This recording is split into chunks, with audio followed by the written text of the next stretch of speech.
Bismillah, wassalatu wassalamu ala rasulillah wa ba'du. Motor kembali, bensin isi penuh, ini riba? Ada ilustrasi sebagai berikut. Contoh riba yang kadang tidak kita sadari. Om pinjem motornya ya? Tanya Pardi. Ya, itu ambil saja sendiri di garasi. Ini kuncinya, tapi nanti bensinnya diisi penuh ya? Jawab Om Hadi. Ribanya adalah tambahan pengembalian pinjaman berupa bensin. Apakah ini benar? Mengambil keuntungan sekecil apapun dari transaksi utang piutang dilarang dalam Islam. Sebagaimana yang dinyatakan oleh Fudhalah bin Ubaid radhiyallahu anhu, "Kullu qardin jarra manfa'atan fahuwa riba." Yang artinya, semua utang yang menghasilkan manfaat statusnya riba. Hadis riwayat Al-Baihaqi. Termasuk di antaranya tambahan yang dipersyaratkan ketika pelunasan utang. Sahabat Abdullah bin Salam radhiyallahu anhu pernah menyampaikan nasihat kepada Abu Burdah yang ketika itu baru tiba di Irak. Dan di sana ada tradisi, siapa yang berutang, maka ketika melunasi, dia harus membawa sekeranjang hadiah. Saat ini, kamu berada di daerah yang riba di sana tersebar luas. Di antara pintu riba adalah jika kita memberikan utang kepada orang lain sampai waktu tertentu, jika jatuh tempo tiba, orang yang berutang membayarkan cicilan dan membawa sekeranjang berisi buah-buahan sebagai hadiah. Hati-hatilah dengan keranjang tersebut dan isinya. Hadis riwayat Baihaqi. Namun larangan hadiah ketika pelunasan ini berlaku apabila transaksinya utang piutang. Dan di antara konsekuensi dalam transaksi utang piutang atau al-qard adalah terjadinya perpindahan hak milik terhadap objek utang dari pemberi utang ke penerima utang.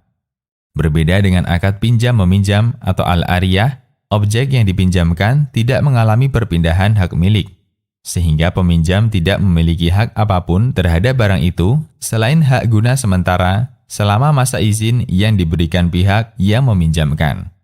Jika Anda utang motor, maka Anda berhak memiliki motor itu. Selanjutnya bisa Anda jual, Anda sewakan, atau digadaikan untuk utang. Lain halnya jika Anda pinjam motor, lalu Anda jual, atau Anda sewakan, atau digadaikan untuk utang, Anda akan disebut orang yang tidak amanah. Karena motor ini bukan motor Anda, tapi motor kawan Anda. Anda hanya punya hak guna pakai selama masih diizinkan.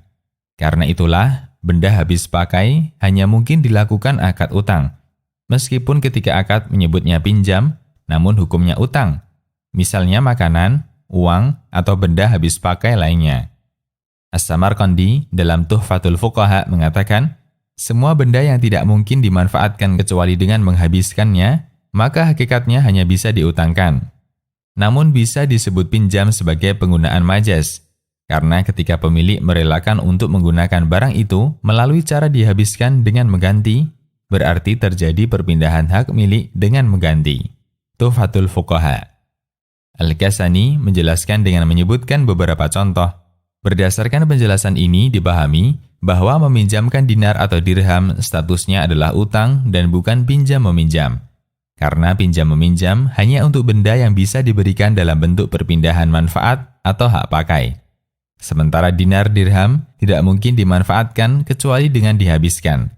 Tidak ada cara lain untuk itu selain menghabiskan bendanya, bukan mengambil hak gunanya. Lebih lanjut beliau menjelaskan, jika ada yang meminjam perhiasan untuk dandan, statusnya sah sebagai pinjaman. Karena perhiasan mungkin dimanfaatkan tanpa harus dihabiskan ketika dandan. Sementara meminjamkan benda yang tidak mungkin bisa dimanfaatkan kecuali dengan dihabiskan, seperti bahan makanan yang ditakar atau ditimbang, statusnya utang, bukan pinjam-meminjam. Sesuai apa yang kami sebutkan sebelumnya, bahwa posisi pinjam-meminjam hanya hak guna, bukan menghabiskan bendanya. Bada'i As-San'ani. Kita melihat akad bukan dari nama, namun dari hakikat dan konsekuensinya.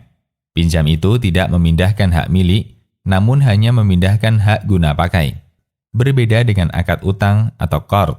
Akad ini memindahkan hak milik. Sehingga dari kasus yang ditanyakan, bukan termasuk akad utang, namun sebatas memindahkan hak guna pakai. Bagaimana jika hak guna pakai itu harus diganti dengan mengisi bensin sampai penuh?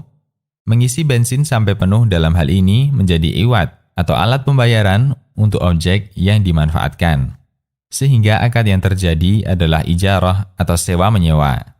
Menyewa motor dengan pembayaran berupa bensin sepenuh tangki motor. Dan ijarah semacam ini insya Allah tidak masalah. Demikian, Allahu a'lam.